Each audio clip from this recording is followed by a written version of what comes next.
Welcome to Bharati. ఏపీలో పొత్తులతో బీజేపీకి లాభం ఎంత? 6 ఎంపీ సీట్లు అడగడంలో లెక్కేంటి? టీడీపీతో వైరం ముగిసినట్లేనా? ఈ అన్నిటి విషయమే మాట్లాడేందుకు ఏపీ బీజేపీ అధికార ప్రతినిధి ఆంజనేయ రెడ్డి ఈ రోజు వారధిలో జాయిన్ అవుతున్నారు. టీవీ9 వారధి ఎన్ఆర్ఐలు కాల్ చేయాల్సిన నెంబర్ 0402349015, అలానే 040234900016. వాట్సాప్ వీడియో కాల్ చేయాల్సిన నెంబర్ 8006036036. నమస్కారం అండి. నమస్తే అమ్మా. నమస్తే, అందరికీ నమస్కారాలు. నమస్కారం అండి. ఏపీలో పొత్తులు ఖరారైపోయాయి. ఇప్పుడు బీజేపీ 6 సీట్లు అడగడంతో అంత షాక్ అయిపోయారు. దీని వెనక ఏమైనా లెక్కుందా? అన్ని సీట్లు గెలిచే సత్తా కూడా ఉందా?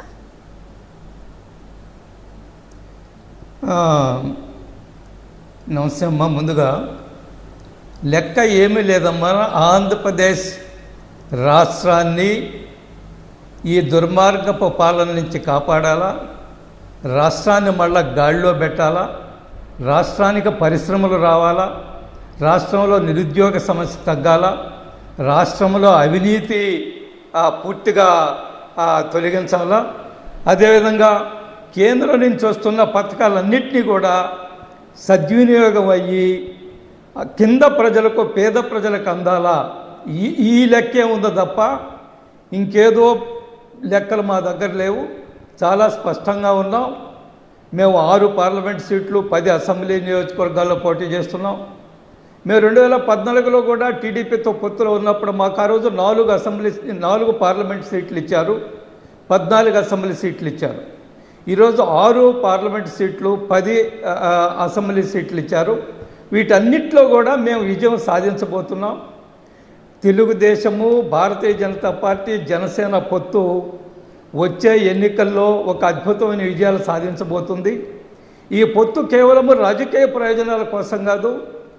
ఈ పొత్తు రాష్ట్ర ప్రజల కోసము, రాష్ట్ర ప్రజల విస్తృత ప్రయోజనాల కోసము, రాష్ట్రం ఎదుర్కొంటున్న ఇబ్బందులన్నింటినీ కూడా తొలగించడం కోసం, భారతదేశంలో తెలుగువారు ఆత్మగౌరవాన్ని కాపాడడం. మనం ఈ 5 సంవత్సరాలు మనం చూసాం. గత 5 సంవత్సరాల్లో కూడా అనేక సమస్యలు ఈ రాష్ట్రంలో ఉద్భవించాయి. ప్రత్యేకంగా రాజకీయ దుర్మార్గము, రాజకీయ కక్షలు, తప్పుడు కేసులు పెట్టడాలు, ప్రతిపక్ష పార్టీల మీద దాడులు చేయడాలు, ప్రతిపక్ష పార్టీల నాయకుల్ని చాలా అసభ్యంగా మాట్లాడాలు, ఇవన్నీ ఈ 5 సంవత్సరాలే చూసాం మనం. అనేక సందర్భాల్లో రాష్ట్ర ప్రభుత్వము కోర్టులకు వెళ్ళింది. వివిధ న్యాయస్థానాలు, వివిధ స్థాయిల్లో ఉండే కోర్టులో రాష్ట్ర ప్రభుత్వానికి ముట్టికాయలు పడ్డాయి. రాష్ట్ర ప్రభుత్వం చేసిన అనేక నిర్ణయాలని ఉన్న న్యాయస్థానాలన్నీ కూడా తిరగదోడాయి. ఇది కరెక్ట్ కాదని చెప్పాయి. భారతదేశం మొత్తంలో కూడా ఒక రకంగా ఆంధ్రప్రదేశ్ ఒక నవ్వుల పాలైన సందర్భాన్ని మనం చూసాం. కాబట్టి ఆంధ్రప్రదేశ్ మళ్ళా గౌరవంగా నిలబడాలా, ఆంధ్రప్రదేశ్ అభివృద్ధి సాధించాలా, ఆంధ్రప్రదేశ్ ముందుకెళ్ళాలా, ఆంధ్రప్రదేశ్లో అవినీతిని అంతమొందించాలా, ఆంధ్రప్రదేశ్ నుంచి అప్పుల నుంచి కాపాడాలా, ఈ లెక్క తప్ప వేరే లెక్క ఉందని నేను అనుకోవడం లేదు. మాకు పూర్తి విశ్వాసం ఉంది. ఆంధ్రప్రదేశ్లో ఈ 3 పార్టీలు 2024లో జరిగే, ఇంకా హార్డ్లీ 2 మంత్స్ ఉంది, 2 నెలలు మాత్రమే ఉంది. ఈ ఎన్నికల్లో ఖచ్చితంగా మేము ఒక అద్భుతమైన విజయం సాధిస్తాం. ఆంధ్రప్రదేశ్ ప్రజలకు నష్టపోయిన ఈ యొక్క గ్లోరీ ఏదైతే ఉందో ఆంధ్రప్రదేశ్, వీటన్నిటిని కూడా మళ్ళా నిలబెడతారు. ఆంధ్రప్రదేశ్ భారతదేశంలో ఒక అభివృద్ధి చెందిన రాష్ట్రంగా. మనం విభజన వల్ల కొన్ని సమస్యలు ఎదుర్కొన్నాం. ఉన్నప్పటికీ కూడా విభజన వల్ల అనేక ప్రయోజనాలు మనకు చేకూరాయి. ఒక అద్భుతమైన విద్యా సంస్థలు, 11 విద్యా సంస్థలు, ప్రతిష్టాకరమైన విద్యా సంస్థలు వచ్చాయి. పెద్ద ఎత్తున రోడ్ల నిర్మాణం వచ్చింది. భారతమాల, సాగరమాల ప్రాజెక్టులు వస్తున్నాయి. రైల్వే ప్రాజెక్టులు, కొత్త ప్రాజెక్టులు వచ్చాయి. రైల్వే డివిజన్ విషయంలో కూడా చాలా స్పష్టంగా చెప్పారు. ఈ రాష్ట్ర ప్రభుత్వం 55 ఎకరాలు మాకు ఇప్పటికి భూమి కేటాయించినందువల్ల ఈ యొక్క రైల్వే జోన్ని మేము జోన్ని ఏర్పాటు చేయలేకపోయామని చెప్పారు. కాబట్టి రాష్ట్ర ప్రభుత్వం సరైన సమయంలో స్పందించడం లేదని, అదేవిధంగా రైల్వే ప్రాజెక్టులు అనేకం వచ్చిన రాష్ట్ర ప్రభుత్వానికి సంబంధించి వారి యొక్క షేర్ క్యాపిటల్ ఏదైతే ఉందో, రాష్ట్ర ప్రభుత్వం భరించవలసిన సొమ్ము ఏదైతే ఉందో దాన్ని జమ చేయనందువల్ల అనేక రైల్వే ప్రాజెక్టులు కూడా వెనకపోయే కేంద్రం. అదేవిధంగా జల్ జీవన్ మిషన్, ప్రతి ఇంటికి నీరు ఇచ్చే కార్యక్రమం, స్వచ్ఛమైన నీరు పేద ప్రజలు ఇంటికి నీరు ఇచ్చే కార్యక్రమం నేరుగా కుళాయిలు ఏర్పాటు చేయడం ద్వారా అవి కూడా ఈ రాష్ట్రంలో నత్తనడక నడుస్తున్నాయి. మిగతా దేశంతో పోల్చుకున్నప్పుడు అనేక ప్రాంతాల్లో అద్భుతంగా ఈ జల్ జీవన్ మిషన్ ఇంటింటికి నీరు మంచినీరు ఇచ్చే కార్యక్రమం అద్భుతంగా అంత పెద్ద రాష్ట్రము ఉత్తరప్రదేశ్ రాష్ట్రము, 20 కోట్ల మంది ఉండే రాష్ట్రము. అక్కడ నల్సే జల్ కుళాయి దగ్గర నుంచి నీరు ఇవ్వాలని ఇంటింటికి ఒక విజయవంతమైన కార్యక్రమం అక్కడ ప్రక్రియ జరిగింది. దురదృష్టవశాత్తు ఈ రాష్ట్రంలో కేంద్రం ఇచ్చిన అనేక పథకాలని వినియోగించుకోవడంలో అట్ ద సేమ్ టైం దుర్వినియోగం చేయడంలో ఈ రాష్ట్ర ప్రభుత్వం ఉందనే విషయం చాలా స్పష్టంగా ఉంది. అందుకనే మేము రాష్ట్రం యొక్క అభివృద్ధి కోసము, రాష్ట్ర ప్రజల విస్తృత ప్రయోజనాల కోసము, రాష్ట్రాన్ని మళ్ళా తిరిగి గాడిలో నిలబెట్టడం కోసము మా 3 పార్టీల పూర్తి ఏర్పడింది. ఆ దిశగానే మేము వెళుతున్నాం తప్ప ఇదేదో రాజకీయ ప్రయోజనాలు ఇంకేదో ఎత్తుగడలు ఉన్నాయని నేను అనుకోవడం లేదు. రైట్, మనకు కాల్ ఉన్నారు సంతోష్ కాలిఫోర్నియా నుండి. సంతోష్ గారు. నమస్తే రెడ్డి గారు. ఒక 2 క్వశ్చన్స్ అండి. ఇప్పుడు ఆంధ్రప్రదేశ్ లో లిక్కర్ సేల్స్ అంతా క్యాష్ సేల్స్, డిజిటల్ కరెన్సీ లేదు. So where is the transparency for the cash sales and there is a possibility of the tax evasion, అంటే ఇల్లీగల్ ట్యాక్స్ పేమెంట్స్ జరిగే అవకాశం ఉంది. అసలు ట్యాక్స్ విషయంలో ట్రాన్స్పరెన్సీ లేదు. కాబట్టి కేంద్ర ప్రభుత్వం ఎందుకు స్పందించడం లేదు? I think BJP president Purandeswari గారు కూడా ఈ విషయంలో కేంద్రానికి ఆమె కంప్లైంట్ ఇచ్చినా కూడా దెర్ వాజ్ నో రెస్పాన్స్. ఎందుకు రెస్పాన్స్ లేదు?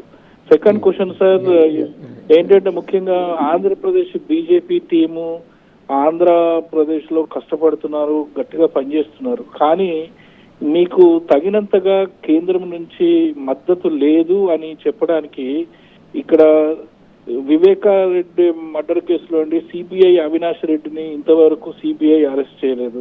ఏ8గా ముద్దాయిగా ఉన్నా కూడా సిబిఐ అరెస్ట్ చేయలేదు. కర్నూలు వెళ్ళింది, కర్నూలులో కాసేపు కూర్చొని వచ్చేశారు, కానీ ఆయన ఇంకా అరెస్ట్ చేయలేదు సిబిఐ.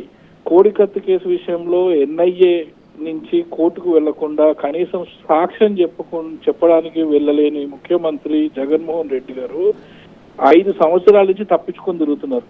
ఎన్ఐఏ కోర్టు కూడా స్పందించదు. ఈ సిబిఐ ఎన్ఐఏ ఎందుకు ఇంత వీక్ గా? అసలు చెప్పాలంటే ఈ కేసుల్లో కనుక కామన్ మ్యాన్ ఉంటే ఇలాగే ఉండేదా? కామన్ పబ్లిక్ కూడా ఇలాంటి ఫెసిలిటీస్ ఇస్తారా? అంటే మర్డర్ చేసిన వాళ్ళని అరెస్ట్ చేయకుండా, లేకపోతే కోర్టుకి సాక్ష్యం చెప్పడానికి రాకపోతే పట్టించుకోనంతగా ఇంత వీక్ గా ఎందుకు ఉందండి? అంటే agencies report Amit Shah prime minister కదా, అంటే మీరు ఒక రకంగా హంతకులను దొంగలను కాపాడుతున్నట్టే, అవునా కాదా? సంతోష్ గారు, మీకు మీ కుటుంబ సభ్యులకి నా శుభాకాంక్షలు. మీరు 2 ప్రశ్నలు అడిగారు. ఒకటి మద్యానికి సంబంధించి, 2 వివేకానంద రెడ్డి హత్యకు సంబంధించి. మద్యం విషయంలో మేము చాలా స్పష్టంగా మొదటి నుంచి ఈ మద్యం యొక్క విధానాన్ని, రాష్ట్ర ప్రభుత్వ విధానాన్ని మేము వ్యతిరేకిస్తున్నాము. ఇన్ ద సెన్స్ వ్యవహార శైలిని. భారతదేశంలో ఈరోజు ప్రపంచంలోనే భారతదేశము డిజిటల్ పేమెంట్స్ విషయంలో మనం మొదటి స్థానంలో ఉన్నాం. సాధారణ ప్రజలు కూడా, పేదవాడు కూడా డిజిటల్ యొక్క పేమెంట్కి అలవాటు పడ్డారు. అక్కడ చిన్న బంకుల్లో కూడా, టీ బంకుల్లో కూడా డిజిటల్ పేమెంట్లు జరుగుతున్నాయి. ఈ మధ్యకాలం నేను దగ్గర చూశాను, ఒక గంగిరెద్దు వాళ్ళు కూడా వెళుతూ ఉంటే ఆ డిజిటల్ పేమెంట్ కోసం వాళ్ళు ఒక అట్ట కట్టుకొని ఆ ఎద్దుకు ముందు కట్టుకొని పోతున్నారు. కాబట్టి డిజిటల్ పేమెంట్ పెద్ద ఎత్తున జరుగుతున్నప్పటికి కూడా ఆంధ్రప్రదేశ్లో మద్యం షాపుల్లో డిజిటల్ పేమెంట్ జరగడం లేదని మేము మొదటి నుంచి దీని మీద ఆరోపణ చేస్తున్నాం. ఉద్యమాలు కూడా చేశాం. మా రాష్ట్ర అధ్యక్షురాలు పురంధేశ్వరి గారు, వారు రాష్ట్ర అధ్యక్షులు అయిన వెంటనే, అంతకుముందు మేము ఈ మద్యం యొక్క పద్ధతి పైన మేము పెద్ద ఎత్తున ఉద్యమాలు చేస్తున్నప్పటికి కూడా పురంధేశ్వరి గారు వచ్చిన తర్వాత దాన్ని ఇంకా వేగవంతం చేశాం. వారు వచ్చిన మొదట్లోనే ఈ లిక్కర్ షాప్కి వెళ్ళి, సహజంగా రాష్ట్ర అధ్యక్షురాలు మహిళ అయినప్పటికీ కూడా లిక్కర్ షాప్కి వెళ్ళి వాళ్ళు అక్కడ పట్టుకోవడం జరిగింది. మీరు ఎందుకు డబ్బులు తీసుకుంటున్నారు, ఎంత సేల్స్ జరిగింది, ఎంత క్యాష్ ఉంది, ఎంత డిజిటల్ పేమెంట్ వచ్చిందంటే వాళ్ళంతా కూడా తెల్లమ్మకం వేశారు. కాబట్టి రాష్ట్ర అధ్యక్షురాలు చాలా వేగంగా ఈ సమస్య మీద స్పందించడం, ఉద్యమాలు చేయడం, మేము అనేక సందర్భాల్లో రాష్ట్ర వ్యాప్తంగా పిలిపివ్వడం, మేము ఉద్యమాలు చేస్తున్నాం. ఈ రాష్ట్ర ప్రభుత్వం యొక్క తప్పుడు తనాన్ని మేము ఎండగడుతూ వచ్చాం. మీరెందుకు ఆ తర్వాత మా పురంధేశ్వరరావు గారు కేంద్ర ప్రభుత్వానికి చాలా సవివరంగా ఒక రిప్రజెంటేషన్ కూడా ఇవ్వడం జరిగింది. కేంద్ర ప్రభుత్వం దాని విషయంలో మేము ఖచ్చితంగా దీన్ని లోతుగా విచారిస్తాము అని కూడా చెప్పడం జరిగింది. నాకు పూర్తి విశ్వాసం ఉంది, విచారణ జరుగుతుంది.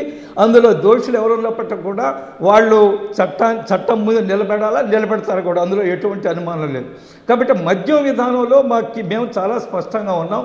మా కేంద్ర నాయకత్వం చాలా స్పష్టంగా ఈ ప్రభుత్వాన్ని విమర్శించింది. కేంద్ర మంత్రులు ఆంధ్రప్రదేశ్కి వచ్చినప్పుడు కూడా అమిత్ షా గారు కానివ్వండి, జేపీ నడ్డా గారు కానివ్వండి, లేదా మా అనురాగ్ ఠాకూర్ గారు వచ్చారు ఒకసారి విజయవాడలో యువమోర్చా కార్యక్రమంలో పాల్గొంటూ వారు చాలా తీవ్రమైన ఆరోపణలు చేశారు.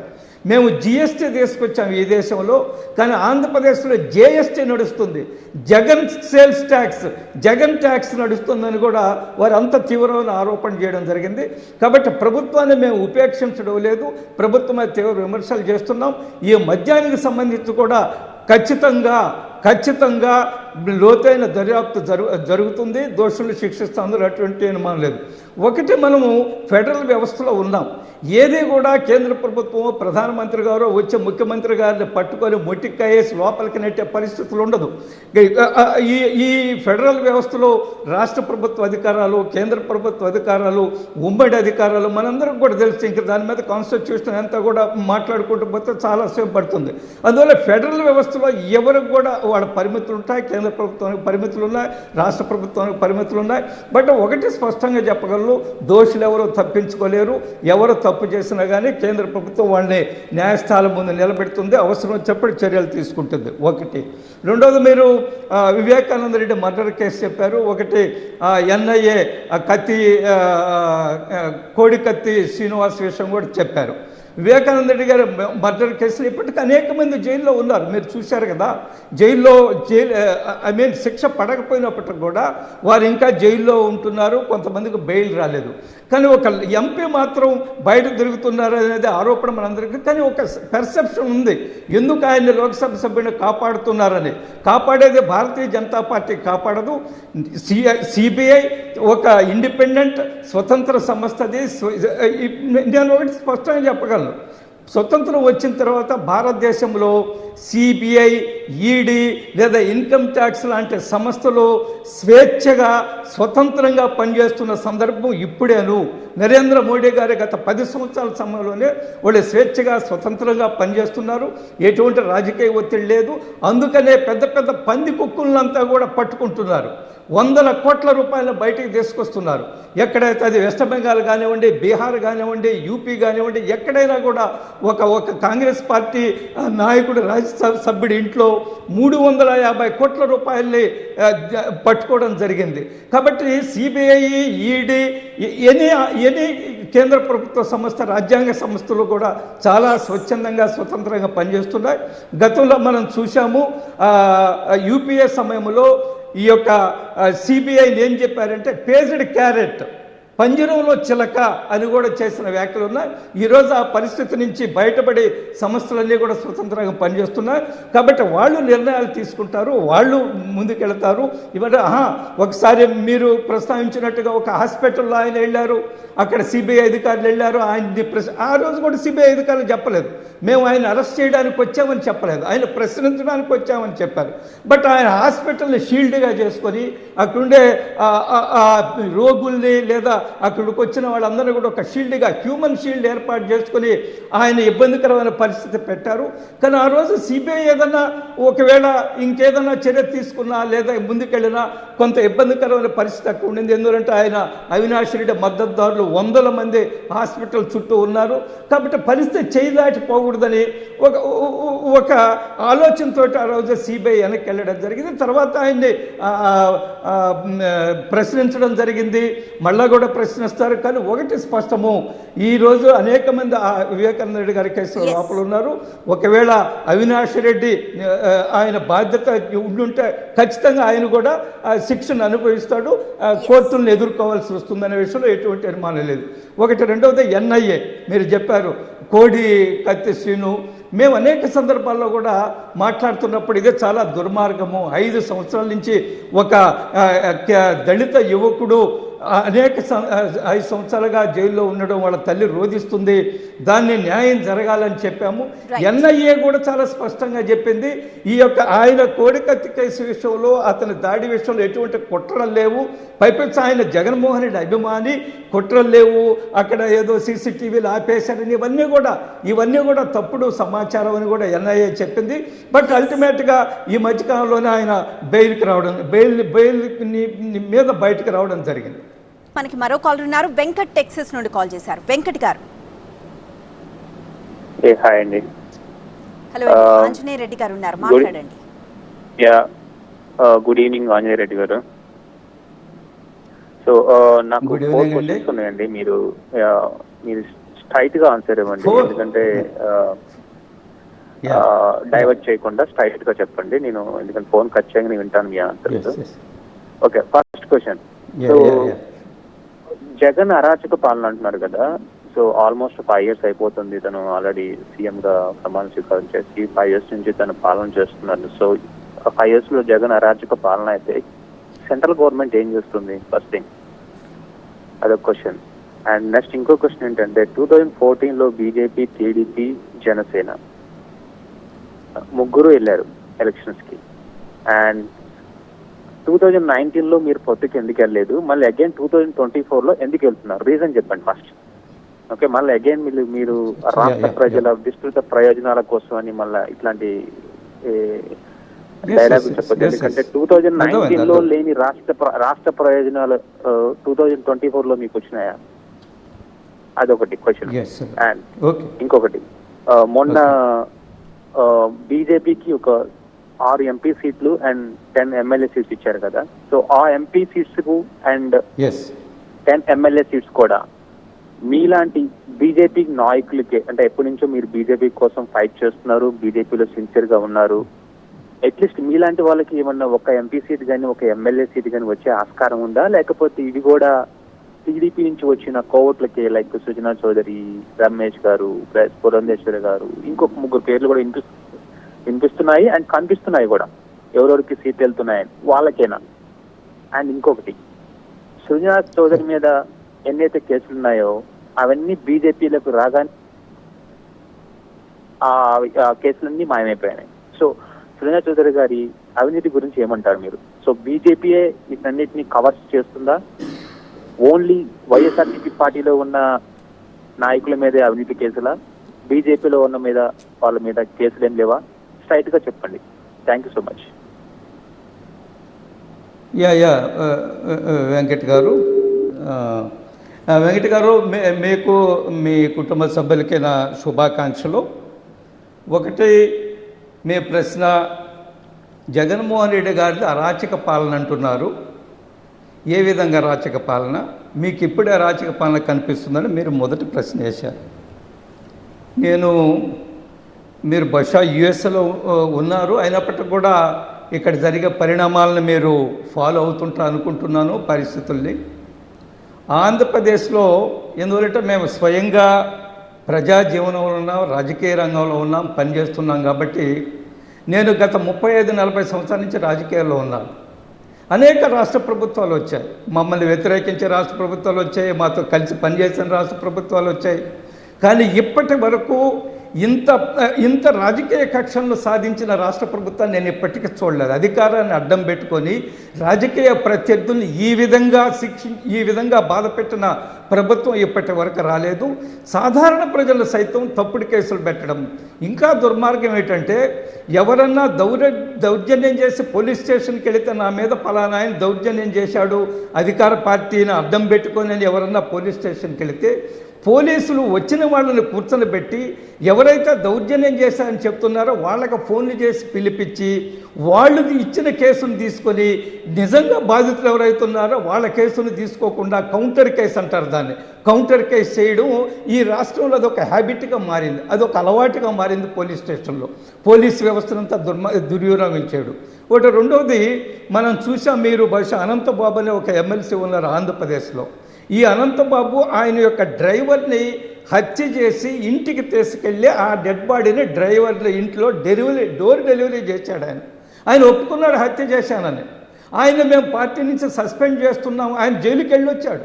పార్టీ నుంచి సస్పెండ్ చేస్తున్నామని చెప్పిన పార్టీ ముఖ్యమంత్రి స్వయంగా ఆయన పక్కన కూర్చొని పెట్టుకున్నాడు, ఆయన పార్టీ కార్యక్రమాల్లో పాల్గొంటున్నాడు. ఇది ఎటువంటి మెసేజ్ పంపిస్తుంది? ఒక హంతకుడిని ముఖ్యమంత్రి గారు పక్కన పెట్టుకొని బహిరంగ సభల్లో ఆయనకి ఒక గౌరవం కల్పించడము, ఇది ఎటువంటి సందేశం ప్రజలకు పంపిస్తుంది అనేది ఈరోజు మన ముందుండే ప్రశ్న.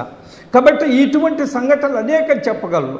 ఎంతమంది దళితులు లేదా వెనుకబడ్డ వాళ్ళ మీద దౌర్జన్యాలు జరిగాయి, వాళ్ళ వ్యతిరేకించిన వాళ్ళ మీద చిత్తూరు నుంచి నేను ఇచ్చాపురం వరకు అనేక సంఘటనలు మీరు చెప్పగలరు. అయితే గత ప్రభుత్వంలో జరగలేదా? జరిగాయి. కానీ స్కేల్ ఈ స్కేల్లో గత ప్రభుత్వంలో చెదురుముదురు సంఘటనలు జరిగాయి. ఈరోజు ఇది ఇక్కడ రోజువారీ డైలీ బేసిస్లో జరుగుతున్న ఈ రాష్ట్ర ప్రభుత్వంలో దాన్ని మేము వ్యతిరేకిస్తున్నాం. రెండోది, మీరు 2014 పొత్తు పెట్టుకున్నారు, 2019 వెళ్ళిపోయారు, మళ్ళీ 2024లో మీకు రాష్ట్ర ప్రయోజనాలు కనిపించాయా, ప్రజా ప్రయోజనాలు మీరు ప్రశ్నించారు. వెరీ గుడ్, మంచి ప్రశ్న. వెంకట్ గారు, మీరు ఒకసారి భారతీయ జనతా పార్టీ హిస్టరీని చూశారంటే భారతీయ జనతా పార్టీ అనేక సందర్భాల్లో అనేక రాజకీయ పార్టీలతో పొత్తు పెట్టుకున్నారు. భారతదేశంలో స్వతంత్రం వచ్చిన తర్వాత మన ప్రజాస్వామ్యంలో ఒక ప్రక్రియ అయింది పొత్తులు పెట్టుకోవడం, భావసారూప్యత గల పార్టీలతో పొత్తు పెట్టుకోవడం. మేము ఏ పార్టీతో అయినా మేము పొత్తు పెట్టుకుంటే మేము అధికారంలో ఉన్నా ప్రతిపక్షంలో ఉన్నా ఆ పొత్తు ధర్మాన్ని మేము కాపాడుతాం, ఆ పార్టీతో కలిసి నడుస్తాం. ఎన్నికల్లో ఓడిపోయినా గెలిచినా కానీ మేము ఎప్పుడు కూడా బయటికి వెళ్ళిన చరిత్ర మాకు లేదు. మీరు ఒకసారి కావాలంటే మీరు ఒకసారి స్టడీ చేయండి. అది మహారాష్ట్రలో శివసేనతో కానివ్వండి, లేదా బీహార్లో జేడీయూతో కానివ్వండి, లేదా ఇంకా ఏ రాష్ట్రంలో అయినా కానీ మీరు చూడండి, మేము ఎప్పుడు కూడా మేము ఆ పొత్తుల నుంచి బయటికి రాలేదు. ఆంధ్రప్రదేశ్లో కూడా మీరు 2004 నుంచి 1999 నుంచి మీరు చూడండి, భారతీయ జనతా పార్టీ తెలుగుదేశం యొక్క ప్రయాణం చూడండి పొత్తులో. మేము ఎప్పుడు బయటికి వెళ్ళలేదు. 2004లో ఓడిపోయిన తర్వాత చంద్రబాబు నాయుడు గారు బయటికి వెళ్ళిపోయారు. 2000 తర్వాత మళ్ళీ 2019లో 14 తర్వాత మేము కలిసి పనిచేసాం. మేము 14లో ఆయన 17, 18 బహుశా గుర్తున్నంత వరకు 18లో ఈ ప్రత్యేక హోదా పేరుతో వారే బయటికి వెళ్ళారు, వారే కేంద్రంలో కేబినెట్ మంత్రులకు రాజీనామా చేశారు. మేము ఇక్కడ ఆంధ్రప్రదేశ్లో ప్రభుత్వం నుంచి మేము బయటకు వచ్చాము. కాబట్టి భారతీయ జనతా పార్టీ మేము ఎప్పుడూ కూడా సొంతంగా బయటికి వెళ్ళిన చరిత్ర మాకు లేదు. కానీ ఒక్కటి మాత్రం ఉంది, ఏంటంటే జమ్మూ కాశ్మీర్లో మేము పీడీపీ నుంచి బయటకు వచ్చేసాం. ఎందుకంటే పీడీపీ మాకు భరించలేనంతగా అక్కడ దేశ వ్యతిరేక కార్యకలాపాలు చేస్తున్న వాళ్ళకి మద్దతు ఇచ్చింది. ఆ ప్రభుత్వాన్ని మార్చడానికి ప్రయత్నం చేశాం. పీడీపీని భారతదేశ జీవన స్రవంతిలో ఒక నేషనలిస్ట్ పార్టీగా తీర్చిదిద్దడానికి చేయడం కోసం ప్రయత్నంలో మేము అలయన్స్లోకి వెళ్ళాం. బట్ పీడీపీ ఆ పరిస్థితులు లేనప్పుడు మేము దేశ ప్రయోజనాల దృష్ట్యా బయటికి రావడం జరిగింది. మొన్న హర్యానాలో కూడా చూసాం, జననాయక జనతా పార్టీ అని ఆ పార్టీ నుంచి కూడా బయటికి ఎందుకు వచ్చామంటే ఆ పార్టీ వాళ్ళే ముందుగా ఆలోచన చేస్తున్నారు బయటికి వెళ్ళిపోవాలని. దాన్ని గమనించిన మా నాయకత్వం మా వాళ్ళే బయటకు వచ్చారు. ప్రభుత్వం ఈరోజు నిలబడింది, ప్రభుత్వం పూర్తి మెజార్టీ సాధించింది. కాబట్టి భారతీయ జనతా పార్టీ చరిత్ర, ఒకసారి ఏ పార్టీతో ఒప్పందానికి వచ్చినా దాన్ని గౌరవించడం, అధికారంలో ఉన్న ప్రతిపక్షంలో ఉన్న కష్టమైన నష్టమైన వారితో ప్రయాణం చేయడం మా అలవాటు. ఆంధ్రప్రదేశ్లో మాత్రం ఈ 2 సందర్భాల్లో కూడా తెలుగుదేశం బయటికి వెళ్ళింది. కాబట్టి మేము ఎప్పుడు బయటకు వెళ్ళలేదు. ఒకటి. రెండవది, 2019లో కలుస్తున్నారు. ఈ రాష్ట్రంలో పరిస్థితులు చూసిన తర్వాత రాష్ట్ర ప్రజలు కోరుకుంటున్నారు. ఈ రాజకీయ పార్టీలు ఒకటి కావాలా, దగ్గరకు రావాలా, ఈ ప్రభుత్వాన్ని దించాలా, ఈ ప్రభుత్వం కొనసాగితే చాలా ప్రమాదకరము, పరిశ్రమలు లేవు, నిరుద్యోగ సమస్య చాలా తీవ్రంగా ఉంది, రాజకక్షలు పెరిగిపోతున్నాయి, ఇసుక మాఫియా, మైనింగ్ మాఫియా ఎంత పెద్ద ఎత్తున జరుగుతుంది, మద్యం మాఫియాని గురించి చెప్పాలంటే ఎంతసేపు అయినా చెప్పొచ్చు. డిజిటల్ పేమెంట్ లేకుండా ఏ విధంగా అక్రమాలకు పాల్పడుతున్నారు. సో ఈ పరిస్థితులన్నీ చూసినప్పుడు ఒక సామెత ఉంది, no permanent friends and foes in politics అని. రాజకీయాల్లో శాశ్వత మిత్రులు ఉండరు, శాశ్వత శత్రువులు ఉండరు. అక్కడ అవసరం వచ్చినప్పుడు ప్రజా ప్రయోజనాల దృష్ట్యా ఎవరైనా ఒక అడుగు తగ్గి కలగవలసిన అవసరం ఉంది. ఆ అవసరాన్ని ప్రజలే గుర్తు చేశారు 3 పార్టీలకి. అందువల్ల ఈరోజు 3 పార్టీలు కలిసి పోటీ చేస్తున్నాయి, కలిసి ఎన్నికల్లో ముందుకెళ్తున్నాం. ఇది దీని వెనుకుండే బ్యాక్గ్రౌండ్. ఇంకోటి మీరు అడిగింది సుజనా చౌదరి గారిని గురించి మీరు ప్రశ్నించారు. మీకు బహుశా సమాచారం లోపం ఉందో నాకైతే తెలియదు. సుజనా చౌదరి గారి మీద ఉండే ఏ కేసు తొలగించబడలేదు, ఏ కేసు తీసేయలేదు. ఆయన కోర్టులకు వెళుతున్నారు. ఈ మధ్యకాలంలో కూడా ఒక 4-5 నెలల కిందట కూడా చెన్నై సిబిఐ కోర్టుకు వెళ్ళారు, బహుశా ఈడీ కోర్టుకు వెళ్ళారు, చెన్నైలో అటెండ్ అయ్యారు. ఆయన చెప్పే వాదన ఏమిటంటే, నేరుగా నా మీద ఆరోపణలు కావి, నాకు కొంతమంది సప్లయర్స్ ఉన్నారు కొన్ని కంపెనీలు, ఆ కంపెనీల మీద ఆరోపణ వచ్చినప్పుడు నన్ను కూడా విచారిస్తున్నారని వారు చెప్తున్నారు. కానీ అట్ ద సేమ్ టైం అవన్నీ కూడా స్వతంత్ర సంస్థలు కాబట్టి ఎవరి మీద ఏ కేసు బాలేదు, కేసులు కొనసాగుతున్నాయి. కేసులు వాళ్ళు తప్పు చేస్తుంటే శిక్ష అనుభవిస్తారు, తప్పు చేయకుంటే కోర్టుల శిక్ష నుంచి బయటకు వస్తారు. కాబట్టి ఎవరు కాపాడరు. సుజనా చౌదరి కూడా ఈ భారతీయ జనతా పార్టీ కాపాడలేదు. This is very clear. Sujana Chowdary గారి మీద కేసులు నడుస్తున్నాయి, కేసులు కొనసాగుతాయి. సిబిఐ మీద కానీ ఈడీ మీద కానీ ఒత్తిడి చేసి కేసులు విత్డ్రా చేసే పరిస్థితి ఉందని నేను అనుకోవడం లేదు. అట్లా ఎవరి మీద కూడా విత్డ్రా కాలేదు. This is for your information. Right, మరో కాల్ ఉన్నారు. శ్రవణ్ కెనడా నుండి కాల్ చేశారు. శ్రవణ్ గారు. హాయ్ అండి, వెరీ గుడ్ ఈవినింగ్ అండి యాంకర్ గారికి కూడా and so sir, first of all మేము ఇక్కడ కెనడాలో ఉండి వీఆర్ వెరీ ప్రౌడ్ అండి. BJP the way they handle the international affairs అనేది మాకు చాలా ఒక కాన్ఫిడెన్స్ ఇస్తుందండి. So we are all very happy, we are all very proud the way that BJP is handling. So మీకు 3 క్వశ్చన్స్ అండి. సో ఫస్ట్ వన్ ఏంటంటే, ఒకవేళ నిజంగా జగన్ ఆంధ్రలో మంచి చేస్తే మీరు నిలబడకుండా ఉంటారా? ఎలా అయినా సరే బీజేపీ నించోనే ఉంటుంది, పార్టీ పోటీ చేయాలి, గెలవాలి అనేది ఉంటుంది. ఒకవేళ నిజంగా మంచి చేసినా సరే ప్రత్యర్థులు అనేవాళ్ళు ఏదో ఒక విషయం ఎదురుతారు, ఏదో ఒక విషయం చెప్తూ ఉంటారు. సో అది నా ఫస్ట్ క్వశ్చన్. రెండోది, చంద్రబాబు నాయుడు గారు మోదీ గారి అమ్మని, అమిత్ షా గారి అక్కని, చెల్లిని, వాళ్ళ ఫ్యామిలీని అందరినీ తిట్టారు. మీకు సెల్ఫ్ రెస్పెక్ట్ అనేది ఉందా లేదా? అలాంటి వాళ్ళతో ఎందుకు పొత్తు పెట్టుకున్నారు? ఇది నా రెండో క్వశ్చన్ అండి. మూడో క్వశ్చన్, ముందర ఒక కాలర్ అడిగారు కదండి జగన్ అరాచక పాలన చేస్తున్నారనేది. మరి ఢిల్లీలోని ఆమ్ ఆద్మీ పార్టీలో ఉన్న ప్రతి ఒక్కరిని ఏ పోలీసు ఇంతవరకు ప్రూవ్ చేయకుండా ఈడీ పేరు చెప్పి ఎలా హింసిస్తున్నారు? దానికి మీ సమాధానం అంటే, ఇక్కడ బీజేపీ అరాచక పాలనని అంటే మీరు ఎలా డిపెండ్ చేసుకున్నారో జగన్ అలా డిపెండ్ చేసుకోకూడదా ఇక్కడ? ఇదే నా 3 ప్రశ్నలు అండి. కొంచెం నొప్పించినట్టు ఉంటే ప్రశ్నలు ఏం లేదు. శ్రావణ్ గారా? శ్రావణ్ గారు, నాకు నాకు వాయిస్ మధ్యలో క్లారిటీ లేదు శ్రావణ్ గారు. ఎనీవే శ్రావణ్ గారు, మీకు మీ కుటుంబ సభ్యులకి నా శుభాకాంక్షలు. మీరు నొప్పించే పని అయితే నేను ఏమనుకోవద్దంటే, మేము అన్నిటికీ సిద్ధమయ్యే ఈ వారానికి వచ్చాము, ఈ ప్రశ్నలకు సమాధానాలు చెప్తాము. మీరు ఒకసారి మీకు అమ్మ ప్రశ్నలు మీరు ఏదైనా ఒకసారి నాకు చెప్పగలరా? హలో చెప్పండి. హలో, అమిత్ షాని మీకు చంద్రబాబు అమిత్ షా తిట్టిన తర్వాత కూడా ఇప్పుడు మళ్ళీ ఎలా పొత్తు పెట్టుకున్నారు? ఓకే. ఒకటి. రెండవది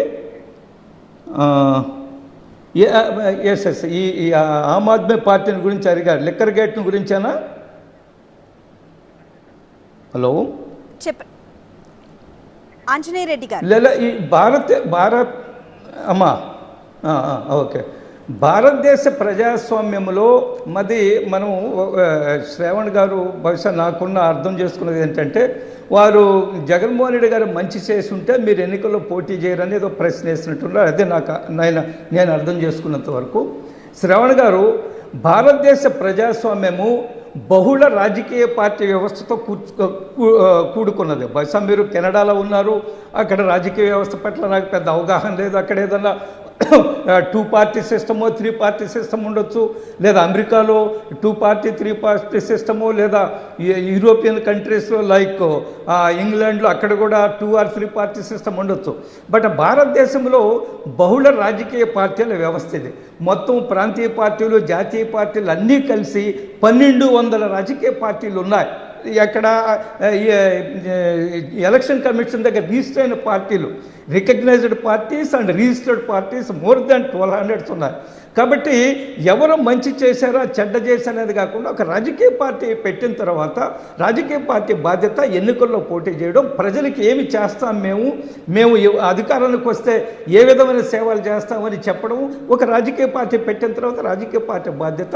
అందులో భాగంగానే ఈరోజు భారతదేశంలో అనేక రాజకీయ పార్టీలు పోటీ చేస్తున్నాయి.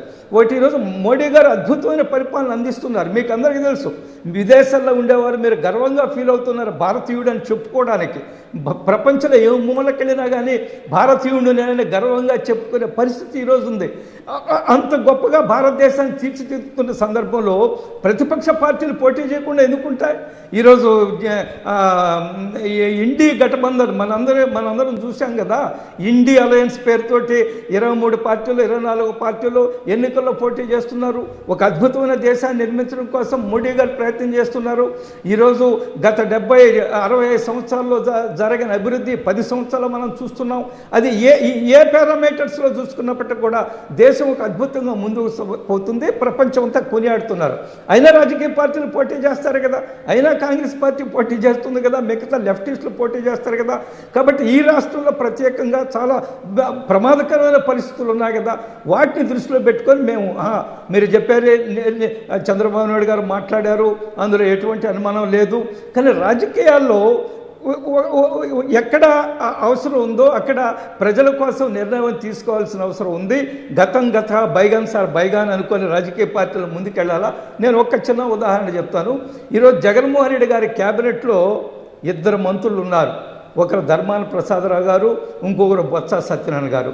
వారిద్దరూ ఎంత భయంకరంగా అసెంబ్లీలో మాట్లాడారు జగన్మోహన్ రెడ్డి గారి మీద, కాంగ్రెస్ పార్టీ అధికారంలో ఉన్నప్పుడు వారి తల్లి గారి మీద, చనిపోయిన రాజశేఖర రెడ్డి గారి మీద చాలా నీచంగా మాట్లాడిన చరిత్ర కూడా ఉంది. అయినా కానీ వాళ్ళు ఈరోజు ఆ పార్టీలో చేరారు, మంత్రులుగా కొనసాగుతున్నారు. కాబట్టి ఆ పారామీటర్స్లో చూసుకుంటున్నప్పుడు మేము చాలా స్పష్టంగా చెప్పాము, రాష్ట్ర పరిస్థితుల దృష్ట్యా మేము ఒకటవుతున్నాం, కలిసి పనిచేస్తున్నాం, మమ్మల్ని ఆశీర్వదించడానికి ప్రజల దగ్గరికి వెళ్తున్నాం. మరో కాల్ ఉన్నారు. కృష్ణారెడ్డి లండన్ నుండి కాల్ చేశారు. కృష్ణారెడ్డి గారు.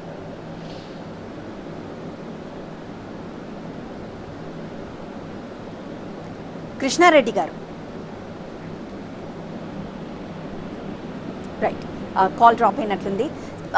సో మీ టార్గెట్ ఎంపీ సీట్లే కానీ ఏపీలో అధికారంలోకి వచ్చేందుకు కాదు అన్నది విశ్లేషకుల వాదన. ఇది నిజమే అంటారా?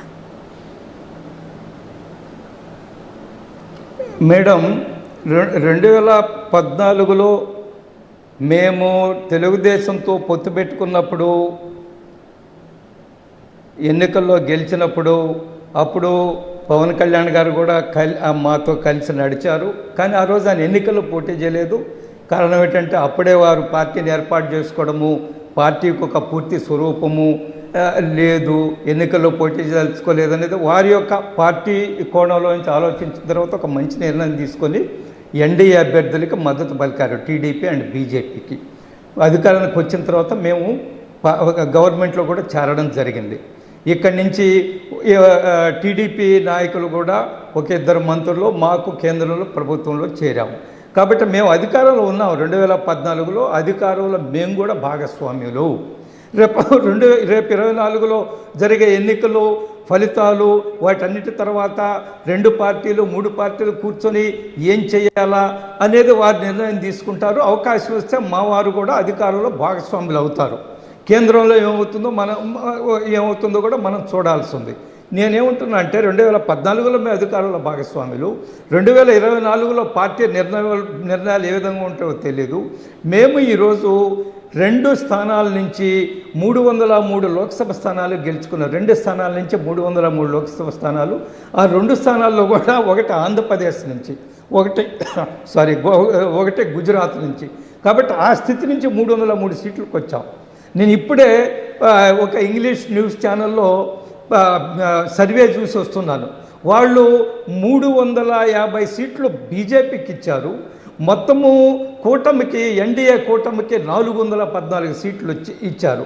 మా టార్గెట్ 370 సీట్లు చేరుకోవాలని ప్రధానమంత్రి గారు చాలా స్పష్టంగా చెప్పారు. 370 ఆర్టికల్ రద్దు చేశాము. 300 లోక్సభ సీట్లు మనం గెలవాలని భారతీయ జనతా పార్టీ నాయకుల ముందు, కార్యకర్తల ముందు ఒక టార్గెట్ పెట్టారు.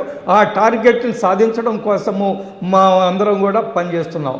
కాబట్టి ఎప్పుడు కూడా ఏ రాజకీయ పార్టీ అయినా సొంతంగా అధికారానికి ఇస్తే ఎవరు వద్దంటారండి? మేము ఈరోజు ఆంధ్రప్రదేశ్లో పూర్తిగా 175 సీట్లో పోటీ చేసి ఒక 120 గెలిచి, లేదా 25 లోక్సభకు పోటీ చేసి ఒక 18-20 గెలిస్తే మేమన్నా వద్దంటావా? అందరం కూడా నాయకులందరూ కూడా ఎమ్మెల్యేలు, ఎంపీలు అవుతారు కదా. కానీ క్షేత్రస్థాయిలో పరిస్థితులు అట్లా ఉండవు కదా. క్షేత్రస్థాయిలో మిగతా రాజకీయ పార్టీలతో చర్చలు జరగాల, రాష్ట్ర సమస్యలను ఆలోచించాలా, రాష్ట్ర ప్రజల కోసం ఏమి చేయాలా, ఎవరు ఒక అడుగు తగ్గడము, ఒక అడుగు ముందుకెళ్ళడము, ఇవన్నీ కూడా రాజకీయ ఎత్తుగడలో భాగమే. మా యొక్క టార్గెట్ భవిష్యత్తులో ఆంధ్రప్రదేశ్లో సొంతంగా అధికారానికి రావాలి. భారతదేశంలో ఏ విధమైన అభివృద్ధి జరుగుతుందో ఈరోజు ఎక్కడ భారతీయ జనతా పార్టీ వచ్చినా కానీ మీరు చూడండి. మొన్న 3 రాష్ట్రాల ఉత్తరాది రాష్ట్రాల్లో జరిగిన ఎన్నికల్లో ఒక అద్భుత విజయం సాధించాము. ఒక 20 సంవత్సరాలు మధ్యప్రదేశ్లో అధికారంలో ఉన్న మాకు యాంటీ ఇన్కంపెన్సీ లేదు. ఆ హిస్టారికల్గా ఆ రోజు గతంలో ఎప్పుడు లేని సీట్లు 165 సీట్ల మధ్యప్రదేశ్ అసెంబ్లీలో గెలిచాము. మేము ఛత్తీస్గఢ్లో ఏర్పడ్డ తర్వాత మేము అనేక సంవత్సరాలు అధికారంలో ఉన్నప్పటికీ కూడా మొన్న గెలిచినన్ని సీట్లు మేము ఎప్పుడు గెలవలేదు ఛత్తీస్గఢ్లో. రాజస్థాన్లో పరిస్థితులు మనం చూసాము. కాబట్టి ఎక్కడైతే మేము అధికారానికి రాగలము, ఎక్కడ మా బలం పెంచుకోగలము అక్కడ అధికారానికి వస్తున్నాం. వచ్చిన తర్వాత అద్భుతమైన పరిపాలన ఇస్తున్నాం. మీరు చూశారు ఉత్తరప్రదేశ్లో గత 30 సంవత్సరాల్లో 2వసారి అధికారానికి వచ్చిన పార్టీ లేదు. ఆ రికార్డుని బ్రేక్ చేశారు. మా యోగి ఆదిత్యనాథ్ గారు 2వసారి అధికారానికి వచ్చారు. మళ్ళీ రేపు మొత్తము 80 సీట్లలో కూడా సర్వేల ప్రకారం 77 సీట్లు బీజేపీ మిత్రపక్షాలు గెలుస్తాయని వస్తున్నాయి. కాబట్టి మేము అధికారానికి వచ్చిన తర్వాత ప్రజల కోసం పనిచేస్తాం. ఒకసారి అధికారాన్ని ప్రజల కోసం పనిచేయడము, ప్రజల చేత మళ్ళా తిరిగి ఎన్నిక కాబట్టడం అనేది భారతీయ జనతా పార్టీలో ఉండే ఒక అలవాటుగా మారింది. ఇది ఖచ్చితంగా మేము అవకాశం ఉంటే వచ్చే ఎన్నికల్లో 24 కాదు 29 టార్గెట్గా పెట్టుకొని ఈ రాష్ట్రంలో మేము అధికారానికి రావడానికి మేము శాయశక్తుల ప్రయత్నం చేస్తాం. రైట్. సో పవన్ కళ్యాణ్ ఈరోజు ఒక మాట అన్నారు, మధ్యవర్తిత్వం వల్ల వాళ్ళ సీట్లు తగ్గించుకోవాల్సి వచ్చిందంటున్నారు. సో పవన్కు అన్యాయం ఎందుకు చేశారంటారు? పవన్ కళ్యాణ్ గారు చెప్పారా నాకు అన్యాయం జరిగిందని? చెప్పారా? మధ్యవర్తిత్వం వల్ల సీట్లు తగ్గించుకోవాల్సి వచ్చింది అన్నారు. ఆయన అన్యాయం జరిగిందని చెప్పలేదు. మేడం పవన్ కళ్యాణ్ అన్యాయం జరగలేదు వారు చెప్పలేదు. పవన్ కళ్యాణ్ గారు ఒక పరిణితి చెందిన రాజకీయ నాయకుడు. ఈరోజు ఆయన స్వార్థ ప్రయోజనాలను పక్కన పెట్టి అవసరం వస్తే అదే మనం అంటుంటాం కదా, ఎక్కడ నెగ్గాలనో ఎక్కడ తగ్గాలనో తెలిసిన వాడే నాయకుడని. కాబట్టి ఈరోజు పవన్ కళ్యాణ్ గారు కూడా ఎక్కడ ఏది అవసరం అనే విషయంలో నిర్ణయాలు తీసుకున్నారు. వారిని మనం అప్రిషియేట్ చేయాలా. ఆయన వ్యక్తిగత ప్రతిష్టకు పోలేదు. 3 అసెంబ్లీ సీట్లు ఆయనకి ఇచ్చిన వాటిలో 24లో భారతీయ జనతా పార్టీ కేటాయించారంటే వారి యొక్క మ్యాగ్నానిమిటీ, ఆయన యొక్క గోల్ ఏమిటి, ఆయన ఎవరి ప్రయోజనాల కోసం ఆలోచిస్తున్నారంటే ఆయన ఎంపీలో ఎమ్మెల్యేలు కావాలని కాదు, రాష్ట్రాన్ని మళ్ళీ తిరిగి గాడిలో పెట్టాలా, రాష్ట్రంలో మళ్ళీ ఉన్న సమస్యలు పరిష్కరించాలా, ఈ యొక్క ఉన్నత ఆశయంతో ఈ గోల్ పెద్ద గోల్ ఆయన ముందు 2-3 సీట్లు కాదు కదా పవన్ కళ్యాణ్ గారి ముందు. కాబట్టి వారు అన్యాయం జరిగేదని చెప్పలేదు, ఆయన చాలా స్పష్టంగా ఉన్నారు. నేను మధ్యవర్తిత్వంలో ఎస్ అందులో నో డౌట్ పవన్ కళ్యాణ్ గారు ఆయన చాలా కష్టపడ్డారు ఈ యొక్క కూటమిని ఏర్పాటు చేయడం కోసము, ఈ 3 పార్టీలు కలపడం కోసం అని మొదటి నుంచి చెప్తున్నారు. 2 సంవత్సరాల కిందటే పవన్ కళ్యాణ్ గారు చాలా స్పష్టంగా చెప్పారు, నేను ఓట్లు చీలనివ్వను, నేను ఈ యొక్క దుర్మార్గపు ప్రభుత్వాన్ని ఇంటికి పంపిస్తాను, ఓట్లు చీలనివ్వని ఆ రోజే చెప్పారు. దానికి అనుగుణంగానే ఈరోజు పవన్ కళ్యాణ్ గారు పనిచేస్తున్నారు. వారు విశాలమైన మనస్తత్వంతో ఒక పరిణితి చెందిన రాజకీయ నాయకుల్లాగా వారు వ్యవహరిస్తున్నారనే విషయంలో ఎటువంటి అనుమానం లేదు. ఇక్కడ ఎవరికీ అన్యాయం జరగలేదు. ఒక అవసరం వస్తే ఒక రాజకీయ పార్టీ ఒక అడుగు వెనక్కేయాలా, అవసరం వస్తే ఒక అడుగు ముందుకేయడమా, ఇది పొలిటికల్ స్ట్రాటజీ తప్ప ఈ స్ట్రాటజీ కూడా in the interest of overall Andhra Pradesh అనేది తప్ప ఇంకొకటి కాదు. రైట్. సో 17న చిలకలూరుపేటకు ప్రధాని మోదీ వస్తున్నారు. ఆయన ఏం చెప్పబోతున్నారు, ఎలాంటి హామీలు ఇవ్వబోతున్నారు? మేడం, మనం తినబోతూ రుచి అడగడమే అడగలేం కదా, తినబోతూ రుచి అడగము. బట్ ఒకటి, వారు చిలకలూరుపేట బహిరంగ సభ ద్వారా వారి రాష్ట్ర ప్రజలకు ఒక విశ్వాసాన్ని కలగజేయబోతున్నారు, ఒక నమ్మకాన్ని కలగజేయబోతున్నారు.